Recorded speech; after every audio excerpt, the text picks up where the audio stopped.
Voilà, bon, on disait que clap clap, voilà, c'est fini. T'as l'impression qu'on a pris l'apéro ensemble, tu sais.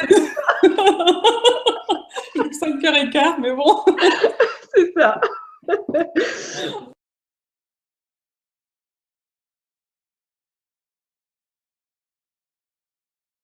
Ta mission, je la cite clairement, c'est d'aider les femmes à reprendre confiance en elles, à identifier les stratégies marketing qui leur conviennent pour qu'elles puissent vivre pleinement de leur activité.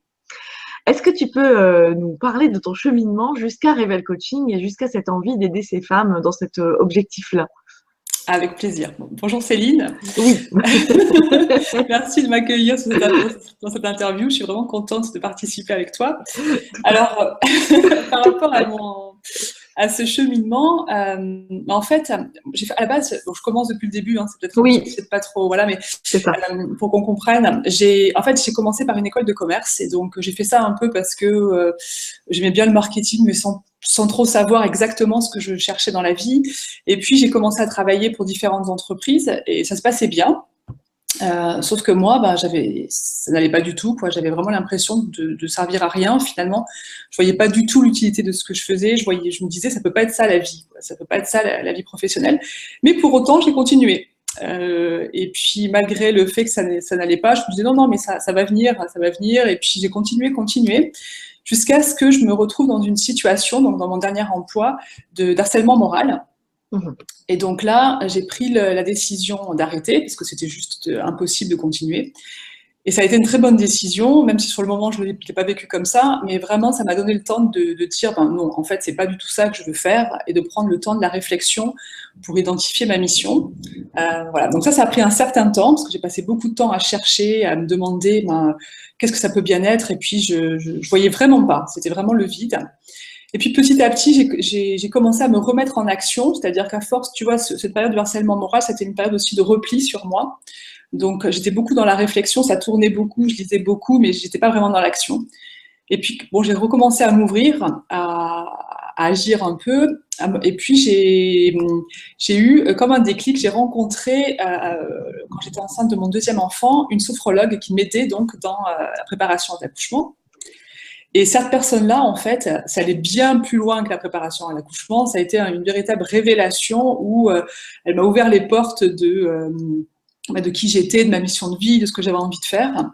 Et à partir de là, en fait, je me suis intéressée à ce qu'elle proposait. Et notamment, elle proposait une formation à la programmation neurolinguistique, la PNL. Et donc, j'ai commencé comme ça. Donc, dans un premier temps, je me suis formée.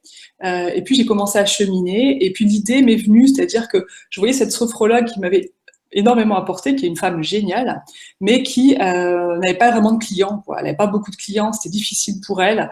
Et j'arrivais pas je me disais, mais c'est vraiment pas juste de voir quelqu'un qui a vraiment cette passion, qui est clairement à sa place, qui est là pour aider les autres et qui finalement ne le fait pas parce qu'elle ne connaît pas tout simplement les techniques, les stratégies qui existent aujourd'hui pour se développer. Et donc, j'ai commencé par l'aider elle de manière purement amicale, tu vois, et puis j'ai commencé à cheminer, j'ai commencé à vouloir ajouter d'autres outils à ma palette, donc je me suis formée à l'art-thérapie, je me suis formée au coaching, etc. Et puis l'idée m'est venue, elle s'est vraiment posée sur moi, tu vois, où je me suis dit, c'est ça que je veux faire en fait, c'est aider des femmes comme elle qui sont dans leur mission de vie, mais qui commencent à se décourager, qui commencent à perdre pied parce qu'elles ne voient pas les résultats de ce qu'elles font et qui commencent à douter d'elles-mêmes en fait. Et donc j'ai créé Revel Coaching et là ça a été comme ça, vraiment. Je me disais, au début il y avait plein de peurs, plein de choses à dépasser, et puis au fur et à mesure, plus ça allait, plus je sentais que c'était vraiment ça. Et aujourd'hui, c'est vraiment le bonheur de pouvoir, tu vois, découvrir de nouvelles femmes qui viennent à moi avec des projets, des idées, des envies, plein de choses qui souvent ne sont pas du tout conventionnelles. Et c'est justement pour ça que je les adore. C'est là aussi ta force, je pense aussi, parce que tu as une capacité à permettre à ces femmes de se sentir légitimes malgré les chemins hors convention. Et on assiste de plus en plus maintenant à un développement de soi qui nous permet aujourd'hui de sortir des sentiers battus Et donc, je pense, enfin voilà, on entend dans ce que tu dis, c'est les femmes qui sont, enfin ces femmes-là qui sont en difficulté, qui ont de la ressource, qui ont vraiment cette énergie, tout ce qu'elles ont à partager et qu'elles n'arrivent pas à partager en fait. C'est ça, et souvent, elles ont une vision en fait du marketing ou de la vente qui est celle qu'on voit C'est quand on ça. est de l'extérieur et qui est donc le haut de l'iceberg, hein, finalement, tu vois. Et donc, elles voient la publicité à la télé, elles voient les flyers, elles voient les choses classiques comme tout le monde voit. Elles voient pas tout ce qu'il y a dessous, en fait, hein, qui permet d'en arriver là. Et puis, elles voient un côté de ce type de métier. Or, c'est pas forcément le côté avec lequel on s'identifie le plus, parce que on est quand même baigné dans une publicité, bon, un petit peu moins maintenant, mais quand même, qui est toujours un peu dans le traditionnel, donc la force, le marketing de la peur. Attention, si tu fais pas ça, tu t'achètes pas ça. Il faut le faire tout de suite, sinon ça va disparaître pour toujours. Et voilà, toutes ces choses-là. Et elles se reconnaissent pas là-dedans. Elles n'ont pas envie d'être des marchands de tapis, comme on dit. Donc, moi, mon travail consiste aussi à leur montrer toute la palette et à leur dire, ben voilà, l'idée, c'est pas d'utiliser, c'est pas que les outils s'adaptent que vous vous adaptiez aux outils, mais c'est que les outils s'adaptent à vous, à votre personnalité, à ce que vous avez envie de faire, en fait. C'est ça. Et ce qui est intéressant dans ce que tu dis, c'est effectivement, on garde la première idée qu'on a de la vente et du marketing, c'est la communication offensive par les messages de culpabilisation, etc. Comme tu dis, hein, la peur, etc. On en voit encore, c'est ça, c'est ça qui est dramatique, c'est que dans nos métiers, on en voit, quoi. Mais oui, effectivement, il y a d'autres manières de pouvoir ben voilà, parler de ces produits, de ce qu'on apporte, de la valeur ajoutée, de ce qu'on permet, en passant par d'autres moyens, quoi. Enfin, pas par ces moyens-là. C'est ça, et ces moyens-là, ils sont toujours là parce qu'ils fonctionnent, il faut être honnête, hein. Ils fonctionnent. Donc, après, moi, je le vois, j'ai travaillé aussi avec des prestataires qui m'ont proposé parfois donc, des approches marketing, des choses comme ça. Je sais comment ça fonctionne, je sais qu'il y a des choses qui pourraient être plus percutantes plus vite, mais voilà, j'ai pas changé pour refaire ce que je faisais avant. Donc, c'est pas le but. Et puis je pense qu'on peut vraiment chacun apporter sa pierre à l'édifice en prouvant que oui, tu peux être sur ton chemin de vie et tu peux y arriver. C'est-à-dire tu peux avoir des clients, avoir un salaire, en vivre confortablement sans avoir compromis tes valeurs ou ce en quoi tu crois vraiment, quoi. Parce que tu vois, c'est ça, pour moi, Rival Coaching, c'est un côté un peu, c'est mon cœur un peu sacré, quoi. Donc je peux pas compromettre les valeurs qui sont là-dedans parce que sinon ça n'a plus de sens, en fait. C'est ça. Et c'est aussi, tu vois, tu parles enfin, c'est le sens en fait, hein, que tu exprimes, le besoin de sens quand tu as créé Rebel Coaching, mettre du sens derrière le message qu'on veut faire passer. Et je sais plus pourquoi je disais ça. T'avais une idée derrière. On parlait de sens et de valeur, je pense que c'est par rapport à ça. Et c'est s'attacher d'abord au sens qu'on met derrière son entreprise avant de penser je suis en train de vendre, je vends ma prestation. Bah non, c'est pourquoi je le fais, c'est quoi ma valeur ajoutée, quel sens je mets derrière ça et en quoi ça peut aider l'autre finalement. Oui, et puis bon, bah, c'est quelque chose qui, moi, pour l'avoir fait, à la période où je faisais vraiment de la vente pour des sociétés, donc la vente traditionnelle, j'en suis tombée malade physiquement aussi, hein, parce que c'était vraiment dur. Et puis, ça allait à l'encontre. Tous les matins, je me disais, mais tu te forces à faire quelque chose qui te déplaît profondément. Tu vois, tu perds vraiment le lien avec les autres personnes. En fait, tu perds le respect, même le respect de toi-même. Enfin, ça peut aller très profondément. Donc, mes clientes aussi, quand elles viennent, parfois, elles ont été déçues par tout ça, par la vente, par ces choses-là. Et donc, la perte de confiance, elle se fait là aussi, de se dire, mais à quoi bon, quoi, franchement, est-ce que j'ai vraiment envie de faire ça? Ouais, c'est ça. Puis en plus, quand tu te retrouves forcément en chef d'entreprise, ça signifie forcément vendre des prestations, des produits, des services. Hein, c'est ça. C'est-à-dire que là, c'est obligatoire. Voilà, c'est indissociable. C'est-à-dire que si tu n'as pas réglé ta relation à l'argent et ta relation à la vente, tu n'as pas d'entreprise, tu as un hobby au mieux ou une association bénévole, quelque chose comme ça, mais tu n'as pas une entreprise. Donc, si vraiment ton chemin, c'est décider de vivre de ta passion, donc d'avoir un salaire à la fin du mois ou à la fin de l'année, et ben il faut regarder ça dans les yeux, quoi, hein. Il faut regarder sa capacité à vendre, à accepter que oui, on mérite d'être rémunéré et que il faut clarifier tout ça, quoi. Ouais. C'est clair. Et c'est vrai que c'est important je m'adresse à toutes les femmes qui regarderont cette interview. Il n'y a jamais enfin, selon moi, tu me diras ce que tu en penses, mais je pense que c'est jamais trop tard. C'est pas la peine d'attendre d'être essoufflé complètement, d'avoir envie de tout plaquer pour décider à un moment donné de changer cette relation à l'argent.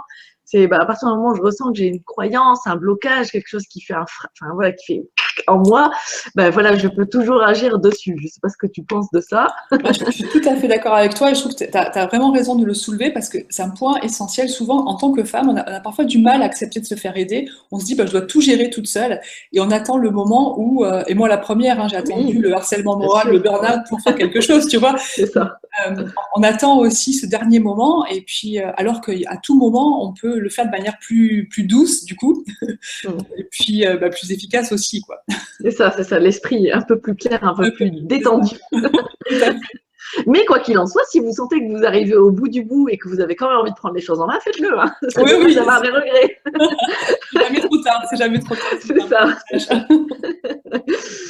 Donc, du coup, tu expliquais que tu as mis pas mal d'années, en fait, avant de trouver ta mission de vie. Est-ce que pendant ces années-là, tu avais été accompagnée ou tu as fait ton petit bonhomme de chemin dans ton évolution personnelle telle que toi, tu l'as gérée? Alors pendant ces années-là, en fait, j'avais fait d'autres activités également, enfin pas d'activités à mon compte, mais d'autres. J'ai travaillé, notamment, j'ai travaillé en Italie. Enfin, j'ai fait d'autres choses. Mais à ce moment-là, je m'étais pas faite accompagner et j'étais vraiment coincée entre mes lectures et puis mon questionnement en boucle. Mhm. Par la suite, je me suis faite accompagner. Donc, après avoir rencontré cette personne qui est devenue une amie, une sophrologue, je me suis faite accompagner par un coach qui m'a aidée aussi dans la création et le lancement de mon activité. Et ça a été aussi révolutionnaire parce qu'on peut pas être à la fois celui qui fait, celui qui observe, voilà. Donc, c'était vraiment important pour moi en tout cas, et puis de travailler sur mes zones de blocage. Et je te dirais que tous les ans, je me fais accompagner de toute façon, donc Mhm. soit sur la partie marketing, même si c'est mon cœur de métier, ou alors sur la partie coaching pure, en fait, hein, personnel, enfin, dans le cadre de Mhm. mon activité. Mais je trouve ça absolument essentiel pour avancer, et puis surtout pour sortir un peu de l'angle mort psychologique, là, comme je l'appelle, c'est-à-dire qu'il y a des zones qu'on ne voit pas, en fait, des choses qu'on ne fait pas parce qu'on a peur, ou parce qu'on n'ose pas, ou parce qu'on ne sait pas que c'est possible. Et Oui. finalement, on ne se rend pas compte qu'on ne sait pas, ou on ne se rend pas compte qu'on ne fait pas. Et donc, c'est vraiment important de pouvoir se faire accompagner pour sortir de ça et puis être davantage soi, quoi, C'est ça. avancer davantage sur son chemin. C'est ça. Puis le fait d'avoir ce regard extérieur aussi, mais en fait, ça permet enfin, de prendre conscience des ressources insoupçonnées. Tu te dirais jamais, ah tiens, j'ai pas pensé à ça, je pensais pas que j'étais capable de ça. C'est ça qui est fantastique, c'est exactement ça, c'est que tu prends vraiment conscience de tout ce que tu es capable de faire, en fait. Hmm. C'est comme si tu faisais sauter les verrous, là, donc Ouais, carrément, c'est ça. Briser les chaînes, faire sauter les verrous, c'est ça. Il y a plein d'images comme ça. Donc, du coup, ce que tu avais exprimé que tu avais perdu confiance. Tu vois, je me suis vraiment attardée sur cette partie de ton site parce que je trouve que vraiment, enfin, t'exprimes vraiment tout ce que tu es, ton chemin, ce que tu as parcouru en toute authenticité. Donc, tu expliques après à la naissance de tes enfants, tu te rends compte que tu as perdu confiance. Et ce qui est intéressant, c'est que tu précises pas forcément en quoi tu as perdu confiance. Donc, tu avais perdu confiance en quoi finalement? En toi, en la vie, en les gens, puisque… en plusieurs choses. Ouais, En fait, c'était, ouais, je précise pas parce que c'est un peu tout ce c'est que tu ça. viens de dire. En fait, j'avais vraiment perdu confiance en moi déjà, en ma capacité professionnelle déjà, parce que je savais plus trop quelle était mon identité professionnelle. Je savais que j'étais plus marketeuse, j'étais plus dans la vente, mais je me sentais pas non plus autre chose. J'avais jamais rêvé d'entreprendre. C'était pas quelque chose auquel j'avais réellement pensé avant. En fait, c'était pas non plus dans les cartes. Et puis je m'étais beaucoup repliée sur moi, donc des choses toutes bêtes comme appeler mon médecin pour prendre un rendez-vous, c'était un effort, quoi. Et j'étais vraiment arrivée à un stade où j'étais dans l'introversion totale. Et c'était terrible parce que c'est pas moi en fait. Enfin, c'est une partie de moi, mais c'est pas moi. Donc et à ce stade-là, c'est là que je me suis fait coacher. Je ne savais plus comment faire pour dépasser ça toute seule, en fait. Mhm. Je savais plus par quel bout le prendre parce que, comme tu le disais, ça touchait différentes choses. Euh, J'avais aussi eu une première grossesse qui avait pas mal commencé, mal terminé, etc. Donc j'avais aussi perdu un peu confiance en la vie. Enfin, tu vois, c'était tout un Mhm. ensemble. Il y avait tout était mélangé en fait, le personnel, le professionnel. Et c'est ça que j'arrivais pas à démêler en fait à ce moment-là. D'accord. Donc, c'est pour toi important d'avoir travaillé, enfin, c'est une étape importante de ton développement personnel, d'avoir travaillé sur l'aspect confiance avant de te… Ouais. Tout à fait. En fait, si tu veux, tu te rends compte que tu peux pas aider les autres, hein, si toi-même t'es pas. Enfin, moi, en tout cas, c'est comme ça que je le vis. Je peux pas aider les autres à marcher sur un chemin que je ne connais pas ou sur lequel j'ai pas marché. Donc, c'était vraiment déjà moi me dire, bon, ok, c'est bien de vouloir coacher ou d'être utiliser la PNL ou etc. Mais toi, où t'en es déjà, quoi. Et donc là, ça a aussi été une motivation supplémentaire. Tu vois, il y a des choses parfois qu'on ne fait pas pour soi, mais qu'on va faire pour ses enfants ou pour les autres ou pour quelque chose de plus grand que soi. Et ça m'a aidé, tu vois, de me dire, ben voilà, j'ai cette vision, j'ai cette mission. Et ça m'a porté et ça m'a permis de dépasser aussi ces peurs-là en me disant, bon ben voilà, t'as cette mission de vie, il faut que tu y ailles, quoi. Mhm. Oui, et ce qui est intéressant aussi… Ah pardon, tu allais dire quelque chose. Non, non, vas-y, vas-y. Ah d'accord. Ce qui est intéressant aussi, c'est que dans ta mission, quand tu expliques que ta mission, c'est d'aider les femmes à reprendre confiance en elles. Donc c'est vraiment, enfin, tu vois, ce qui transparaît le plus au premier abord dans ton accompagnement. Tu veilles vraiment à ça, à reconnecter la femme à son potentiel et à reprendre confiance dans ses capacités.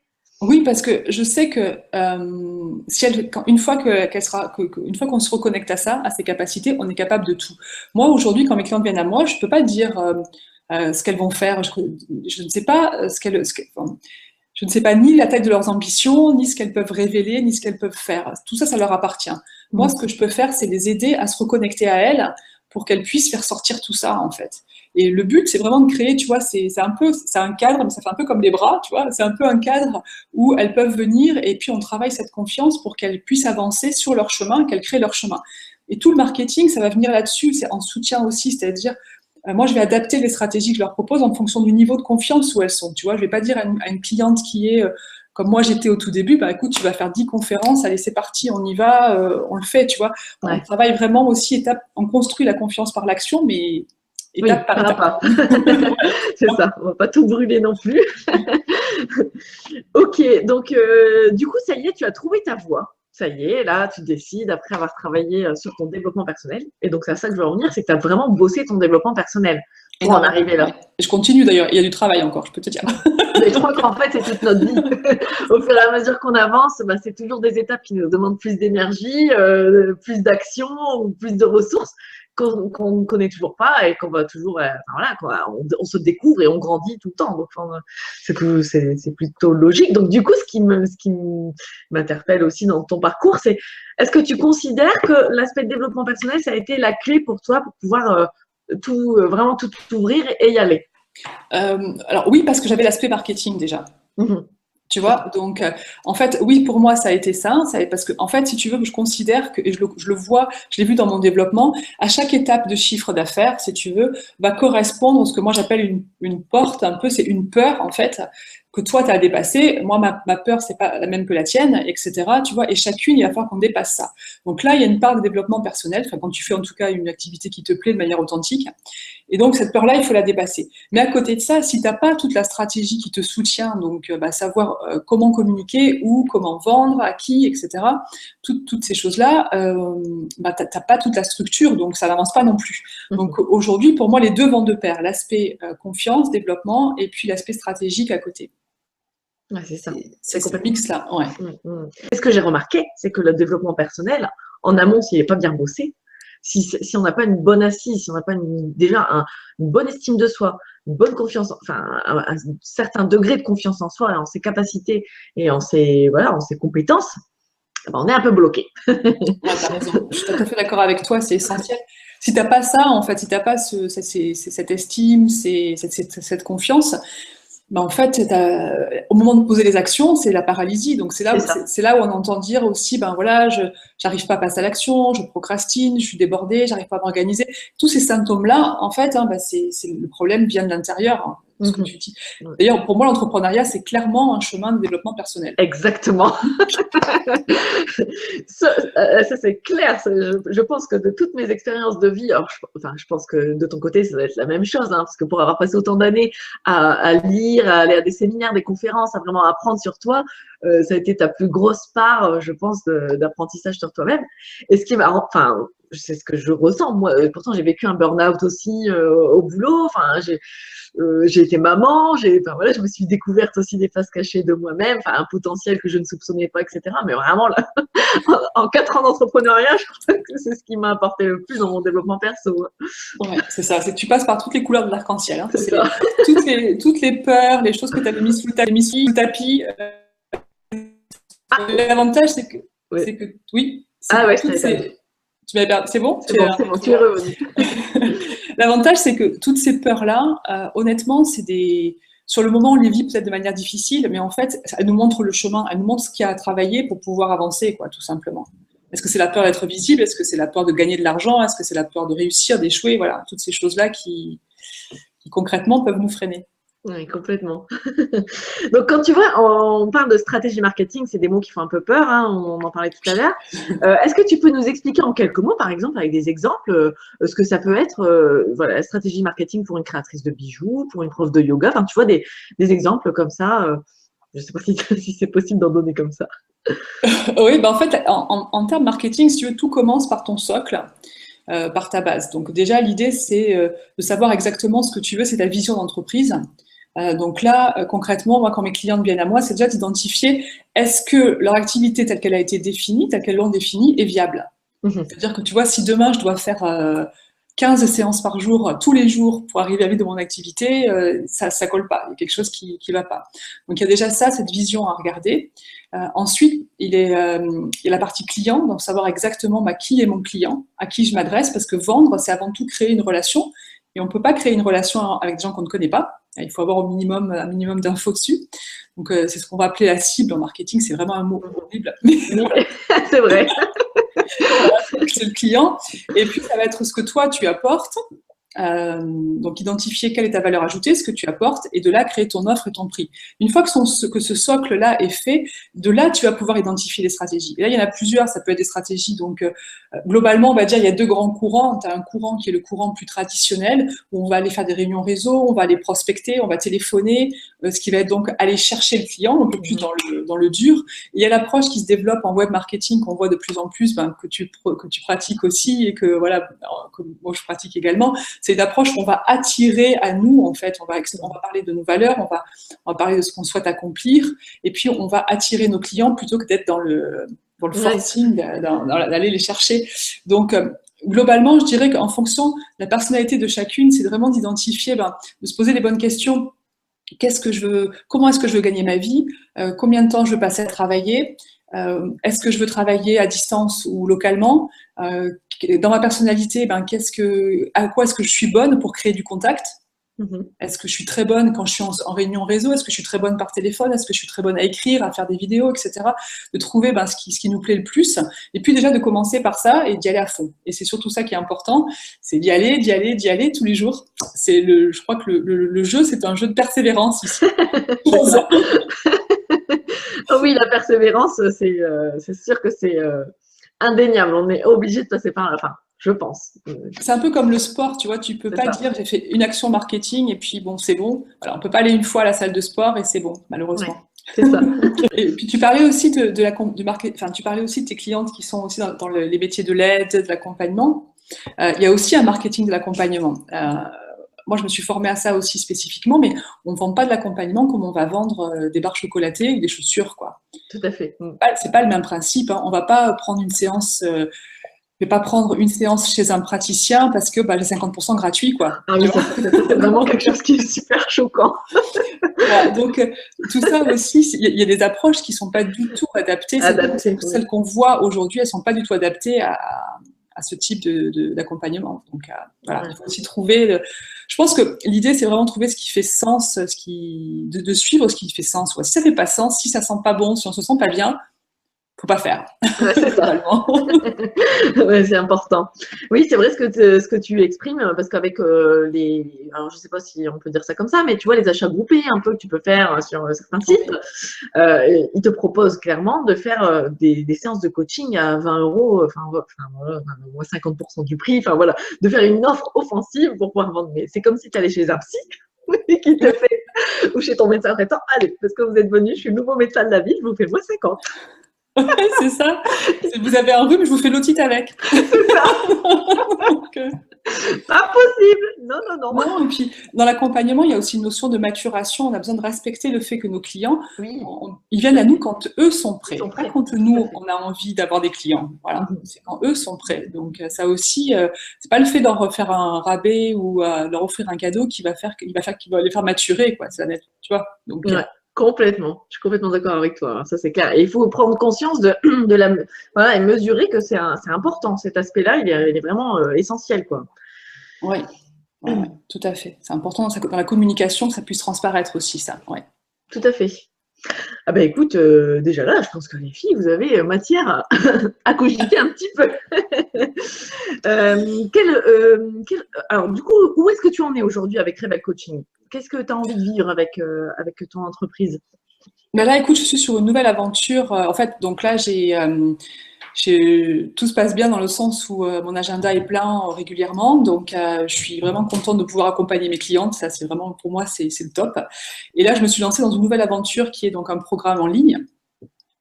Donc là, je vais consacrer, on va dire, cette deuxième partie de l'année à ça, à pouvoir proposer aussi aux femmes qui ont pas encore qui sont pas encore dans la démarche de se faire accompagner, mais qui ont quand même envie de prendre du temps, de réfléchir, d'avancer. Ce programme-là que j'ai créé et qui les aide pas à pas à aller de là où elles en sont, au tout début, jusqu'à créer son offre, avoir ses tarifs, préparer sa stratégie, etc. Donc voilà, c'est ça ma nouvelle aventure, c'est suivre cette formation en ligne. Et puis en même temps, comme je te le disais aussi quand on s'est rencontrés, il y a cette nouvelle aventure aussi en réel, on va dire, C'est en ça, présentiel. j'allais le dire. Parce que là, j'ai organisé, donc le 10 juin, c'est une rencontre sur Nice, près de chez moi, donc j'ai accompagné des femmes donc pour les aider à identifier justement ce qui les rend uniques et puis comment le communiquer, parce que souvent on sait tous, tout le monde nous a dit qu'on était unique, mais c'est pas toujours évident de savoir si c'est vrai pour nous et en quoi c'est vrai Oui, pour nous et comment l'exprimer. tout à fait. Ça reste, moi je sais que pour moi, c'est longtemps été un concept de me dire oui, ok, sûrement je suis unique, mais en quoi? C'est ça. Donc, donc voilà, on a travaillé ensemble là-dessus dans cette journée-là, et ça a vraiment été un grand moment de partage et d'échange, et ça c'est quelque chose d'unique que je souhaite aussi renouveler cette année. Donc voilà un peu les actualités du moment. Donc, tes journées rencontres, j'allais y venir justement de parler de ce petit moment. Donc, elles se passent sur Nice, c'est ça? Oui, alors en fait j'ai pris le parti, parce que c'était au mois de juin surtout, mais même je referai comme ça de toute façon, d'accueillir mes clientes donc sur Nice. Tout simplement parce que le cadre est magnifique et je me suis dit, quitte à travailler, autant le faire dans un bel endroit. J'attache pas mal d'importance à ça aussi. J'aime bien les bichonnets, tu vois. C'est ça. C'était aussi cette occasion-là. Donc, ça, c'est à Nice. J'ai pas encore programmé de nouvelles rencontres, mais ça ne saurait tarder. Là, je viens juste de terminer ça là, donc je savoure encore le Oui, feeling de forcément. ça. Et donc, du coup, pendant ces journées-là, qu'est-ce que vous vivez ensemble, en fait? Alors en fait, c'est vraiment des journées concrètes. C'est-à-dire qu'il y a une partie où moi je vais expliquer, donc là sur ce thème-là, découvrir ce qui vous rend unique et le communiquer. Donc là, je leur ai donné quelques informations, des pistes d'action pour réfléchir, mais surtout, je leur ai fait faire des exercices concrets. Elles ont travaillé dans la pièce, dans l'espace, etc. Mon but lors de ces journées, c'est qu'elles vivent une expérience et qu'elles le ressentent en fait. Parce que souvent, et je le vois, hein, les femmes que j'accompagne, elles sont très documentées. C'est souvent des femmes qui ont fait beaucoup de recherches, qui se sont formées, qui ont quand même, elles n'arrivent pas là sans s'être posé déjà pas mal de questions, tu vois. Elles ont déjà bien cheminé. Mais y a des choses qui sont restées finalement dans la tête parce qu'elles n'ont pas réussi à trouver le moyen de se les approprier. Donc ça, c'est le but de ces journées, c'est qu'elles repartent en ayant ancré au fond d'elles, bah oui, c'est vrai, j'ai compris, je sais ce qui me rend unique, je sais ce que je veux faire et j'y vais en fait. Elles repartent avec un plan avec des actions à mettre en place tout de suite, concrètement. Ok, ouais, bah donc on est vraiment dans l'action après, ça c'est trop top. C'est ça, c'est ce qu'on disait tout à C'est l'heure. important.